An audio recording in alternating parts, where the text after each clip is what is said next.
वैजापूर तालुक्यातील बेलगाव शिवारात जुन्या बेलगाव वैजापूर रोडवर एकाचा जळालेल्या अवस्थेत मृतदेह आढळून आल्याची खळबळजनक घटना बुधवार रोजी सकाळच्या सुमारास उघडकीस आली। याबाबत मिळालेल्या अधिक माहितीनुसार बुधवारी सकाळच्या सुमारास शेतकरी संदीप निमसे यांना जुन्या बेलगाव वैजापूर रोडवर बेलगाव शिवारात ईश्वरसिंग राजपूत यांच्या पडीत शेतात एका इसमाचा अर्धवट जळालेल्या अवस्थेत मृतदेह दिसून आला।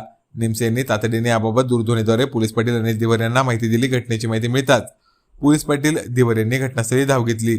घटनास्थळी आल्यावर त्यांना अंदाजे 30 ते 35 वर्ष वयाचा पुरुषाचा जळालेल्या अवस्थेत मृतदेह दिसून आला।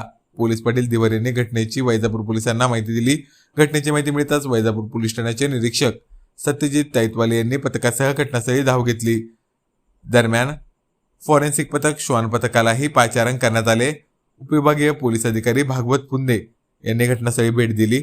पोलिसांनी मृताची ओळख पटवण्याचे प्रयत्न सुरू केले। पोलिसांनी तपास करत मृताची ओळख पटवली असून मृताचे नाव सीताराम छगन बावरी, राहणार निंबाळा, राज्य राजस्थान असे असल्याचे पोलिसांकडून माहिती प्राप्त झाली आहे। पोलिसांनी मृतदेह वैजापूर येथील उपजिल्हा रुग्णालयात शवविच्छेदनासाठी दाखल केला। या प्रकरणात पोलीस पाटील अनिल दिवर यांनी दिलेल्या माहितीनुसार वैजापूर पोलिसात घटनेची नोंद करण्यात आली आहे। मृताची ओळख पटल्यानंतर पोलिसांकडून या प्रकरणाचा तपास सुरू करण्यात आला। ओळख पटू नये म्हणून मृताच्या चेहऱ्याला जाळून टाकण्यात आले होते। या घातपातामागे नेमकं कोण आहे, कारण काय आहे याचा तपास पोलीस करीत आहेत।